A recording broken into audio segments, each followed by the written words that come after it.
In the Stoic group on the internet, there is a lot of talk about how we should act and what habits we should have to be better and lead a good life.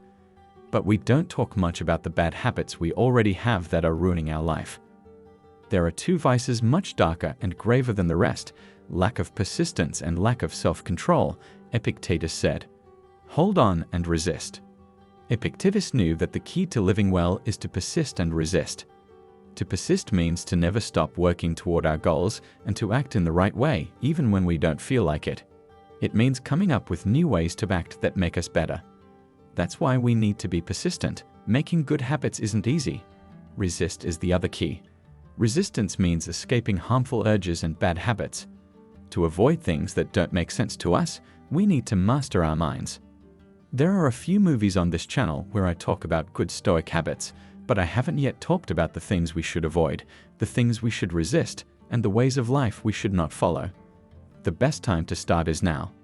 Eliminate from your life everything that makes you worse, avoid bad acts that depress you, or put an end to everything that prevents you from achieving your goals. In this video, I'll talk about 9 habits that everyone has and that we need to avoid if we want to live fully and happily.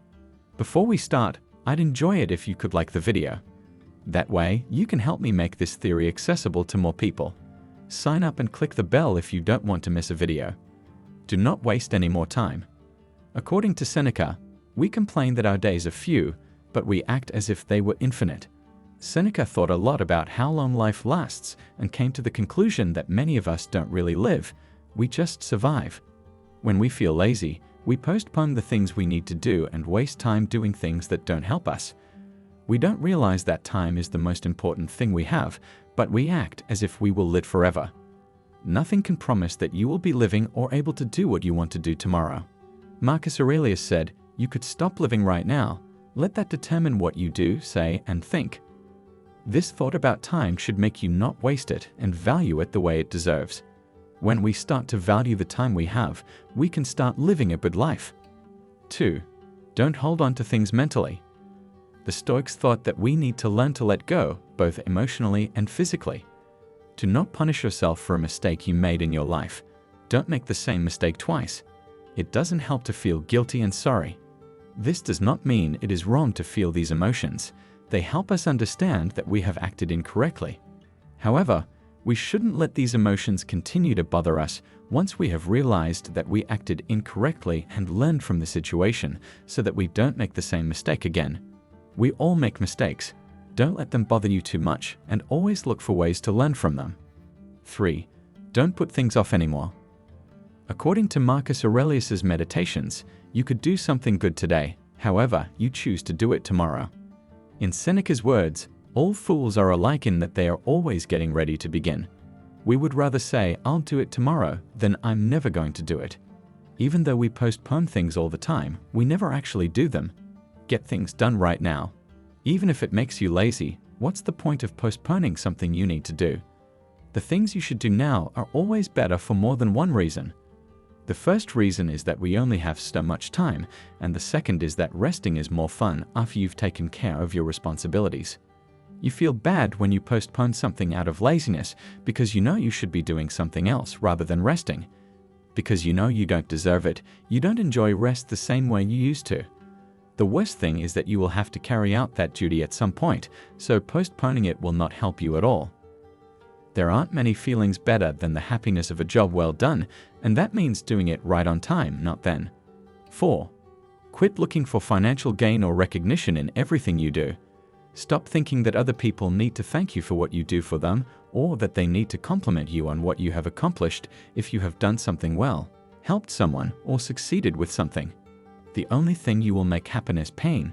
You are only in control of your actions. You have no control over what other people think or whether they like or reject what you do. It's better for an action to end in action itself than in recognition. Do what you need to do because it makes you happy or because you think it's the right thing to do. When you do a good job, people usually notice and compliment you. But if no one notices your hard work and effort, nothing happens. You did it because it was the right thing to do, not because of that. Recognize that thinking in this way will make you feel good about yourself regardless of what other people think. Do your best more of the time. 5. Your turn to look the other way. Being fair is one of the most important principles in Stoicism. This trait was talked about a lot by philosophers like Cicero and Marcus Aurelius. To act justly with others means to act in the right way. It means to do what we should. Marcus Aurelius talks about how injustice can happen even when we don't do anything about it in the Meditations. Doing nothing and letting it happen makes us complicit. Avoiding errors that happen around us, even if they are not our fault, is a significant component of being just. Stoics are people who avoid unnecessary comfort because they think we should live in peace with others. However, there are some situations in which a Stoic can't look the other way. When an injustice is done to you or someone else, and this is when unnecessary conflict turns into necessary conflict, a Stoic must protect himself, remembering the 4 Stoic virtues: knowledge, justice, courage, and temperance. Our actions to stop injustices from happening are within our control, and this makes us responsible for acting. Avoiding that duty makes us complicit in injustice, even though it was not our fault. 6. Avoid being afraid of change. This is what Marcus Aurelius said in his Meditations. Everything is doomed to change, transform, and die so that you can make it new. Both good and bad things can change in life. Trying to keep everything the same prevents you from seeing the many chances that are out there and can come up in your life, aside from keeping your focus on something you cannot control. Fear not, as these changes are good and necessary. Instead of trying to avoid change, you should focus on getting used to it and keeping the good parts of the new things that come into your life when things change. We can improve and change. That doesn't mean we should reject the past or what we have now in order to make changes in our life. Since we have the capacity to adjust to everything that life throws at us, if we are happy with what we have, it only means that we shouldn't be afraid of it. 7. Quit being a slave. Seneca wrote, "He who is not one is a slave. One is a slave to lust, another to greed, a third to ambition, and all are slaves to hope and fear." No slavery is more shameful than the one we choose to accept. Seneca was right when he said that everything makes us slaves. There are times when we don't even know it.